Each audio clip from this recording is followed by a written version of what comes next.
हाथ रेस करके मेरा ख्याल ज़ोहर के बाद से लेके मगरिब से पहले पहले उनके हाथ रेज़ ही रहे, और सिर्फ उन्होंने बीच में मेरे ख्याल 2 ब्रेक्स ली।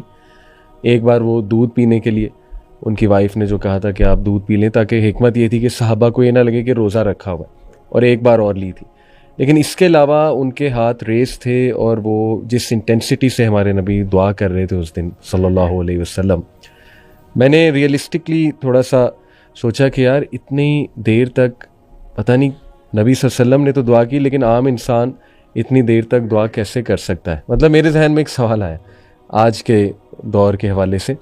तो अल्लाह ताला ने मुझे दिखाया सुभान अल्लाह कि मैं हरम में नमाज़ पढ़ रहा था, मगरिब की नमाज़ पढ़ी मैंने, और हम टॉप फ्लोर पे थे। मेरे साथ एक आई थिंक सूडानी था या अफ्रीकन ही किसी कंट्री का बंदा था मेरे राइट पे। तो विल यू बिलीव इट कि अब मगरिब से इशा तक तकरीबन 1.5 घंटा होता है, 1.5 घंटे का गैप होता है। तो मैं वहीं बैठ गया, मैंने कहा क्या जाना, रश बहुत है, यहीं पे बैठ जाते हैं, बैठ के ज़िक्र करते हैं, कुरान पढ़ते हैं वगैरह वगैरह।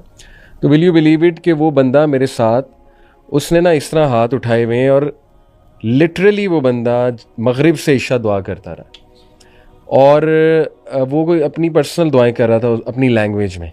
शुरू में उसने ज़ाहिर अरबी अल्फाज अदा किए, लेकिन उसके बाद वो बार बार अल्लाह को पुकार के या अल्लाह या अल्लाह, और मुझे उसकी आवाज़ें आ रही थी थोड़ी थोड़ी, और मुझे अंदाज़ा हो रहा था कि वो दुआ में अपनी कुछ पर्सनल चीज़ें जो है ना वो मांग रहा है।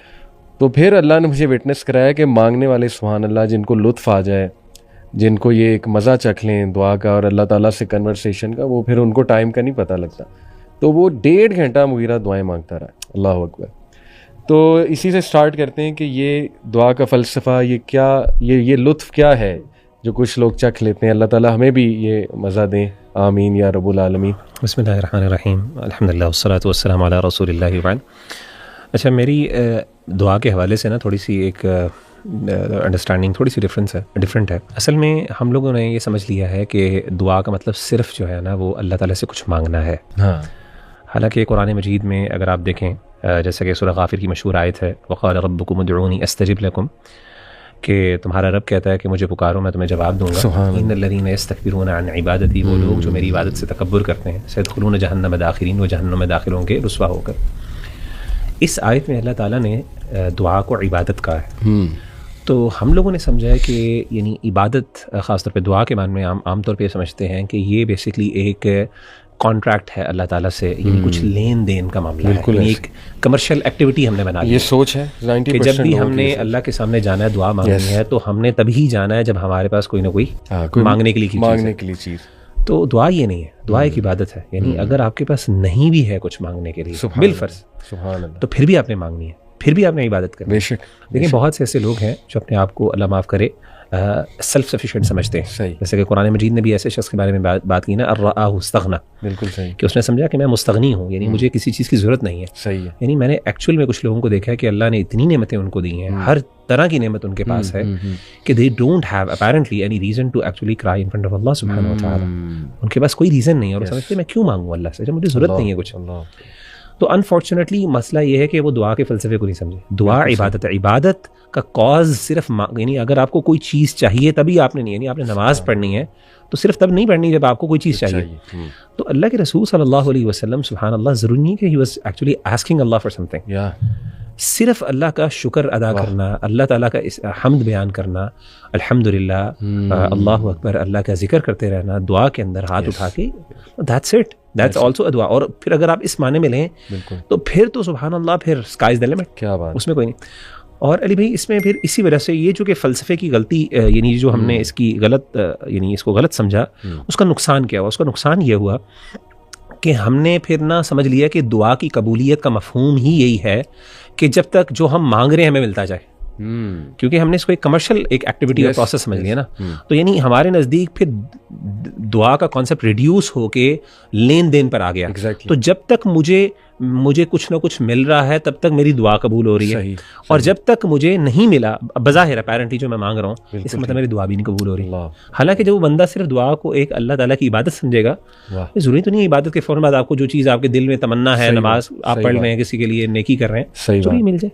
मैंने अरफात वाले दिन भी मुगीरा देखा कि माशाल्लाह एक तो वहाँ पे वो जगह ऐसी है, और इंशाल्लाह अल्लाह आपको भी ले जाए, आपको ये एहसास होगा वहाँ जाके कि वहाँ पे ना एक हर कोई लगा होता है, और कुछ लोगों का रोना देख के तो आपका ईमान भी ताज़ा हो जाता है कि जिस तरह वो दुआ कर रहे होते हैं, और माशाल्लाह वाकई कई कई घंटे लोग हाथ रेस करके कर भी लेते हैं माशाल्लाह, और अल्हम्दुलिल्लाह मैंने भी ट्राई किया। तो मुझे एक बात याद आई मुगीरा बड़ी ज़बरदस्त, कि जो आपने ये बात की ना दुआ का असल फ़लसफ़ा समझना है कि ये है क्या।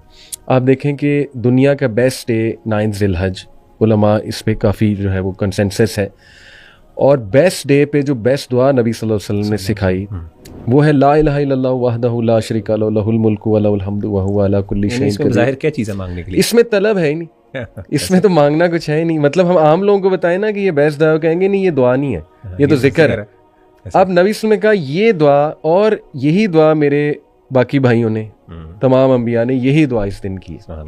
तो शेख अनस को भी मैं एक दिन वो बता रहे थे दुआ के ही टॉपिक पे, उन्होंने बड़ी खूबसूरत बात की। उन्होंने कहा कि देखें आप तमाम अंबिया की दुआएं देखें, उनमें दो चीज़ें आपको मिलेंगी, एक तौहीद का इकरार, एक अपनी आजिज़ी का इकरार। और उन्होंने फिर वो दुआ हज़रत यूनुस अलैहिस्सलाम की कि ला इलाहा इल्ला अंता सुब्हानक। इसमें भी देखें क्या मांग रहे हैं, कुछ इसमें तलब तो है ही नहीं कि मुझे मछली के पेट से निकाल दे, ठीक है ना, सिर्फ अल्लाह की तौहीद का खालिस इकरार है, और अपनी मिस्टेक का इकरार है, अपनी आजिज़ी का इकरार है। अच्छा अली भाई, अगर आप प्रैक्टिकली भी सोचें ना कि जब बंदा वाकई बड़ा दिल से दुआ मांगना के लिए अल्लाह के सामने हाजिर होता है ना, कभी अल्लाह तौफीक दे एक बंदे को ऐसे मौके पर रात को इंसान उठे तहज्जुद में नमाज पढ़े, जी हाँ, तो अक्सर औक़ात ऐसा होता है कि जब इंसान अल्लाह के सामने पेश होता है ना, तो इंसान की ज़ुबान चलती ही नहीं है। यानी वो अल्लाह के सामने एक खड़े होके एक हैबत जो इंसान को महसूस होती है, इंसान की ज़ुबान चलना बंद हो जाती है, इंसान को समझ ही नहीं आता मैं क्या मांगूँ, और वो आजिज़ी और इनकिसारी जो होती है ना, वो इंसान के आंखों से आंसू निकाल देती है। ये बहुत बड़ी बात है, मतलब मेरा खुद एक्सपीरियंस है। सही, कई दफ़ा मैं बड़ा जनाब शौक़ से ज़ौक़ से अल्लाह के सामने खड़ा हुआ कि जी मैंने कुछ आज मांगना है, और ज़हन में बहुत सी लंबी लिस्ट होती है बस आ जाके इंसान यही पुकार सकता है, अल्लाह मेरे पास तो कुछ नहीं है, मैं तेरे सामने हाजिर हूँ, मुझे पता नहीं मैं क्या मानूं। यानी हम इतने आजिज़ होते हैं, और वो आजिज़ी और इनकिसारी को ना इंसान वाकई, मैं मतलब जैसे आपने बात की ना शेख अनस की, मैं इसको रिलेट कर सकता हूँ। बिल्कुल सही, कि सही मानों में जब इंसान, तो इंसान को बोलने, इंसान के सिर्फ जज्बात होते हैं ऐसी, और इंसान बस आंखों से आंसू निकल रहे हैं, जज्बात इंसान एक्सप्रेस करने की कोशिश कर रहा है, वो हो नहीं रहे, इंसान हो रहा है, और उस पर फिर वाकई फिर आधा पौना घंटा क्या घंटों लग जाते हैं, इंसान उस फीलिंग से बाहर नहीं निकल सकता, और वो लज्जत और वो एक अटैचमेंट अल्लाह के साथ जो इंसान को महसूस होती है उस वक्त। मैं एक और स्कॉलर को सुन रहा था, वो माशाल्लाह हाजियों को बता रहे थे, कहते कि भाई आप सूरह फातिहा ही आपकी आज कबूल हो गई ना अरफात वाले दिन, तो बस आपकी ज़िंदगी संवर गई। तो वो कहते यही पढ़ी जाना, एक तो ला इलाहा इल्लल्लाह वहदहु ला शरीका लहू तो है ही, सूरह फातिहा बार बार पढ़ो, तब तक पढ़ो जब तक आप अल्लाह से कनेक्ट ना कर, जो आपको ये महसूस ना हो कि वाकई मेरा कनेक्शन डेवलप हो गया। तो इसी की तरफ थोड़ा मैं चाहूँगा मुगीरा हम और बात करें।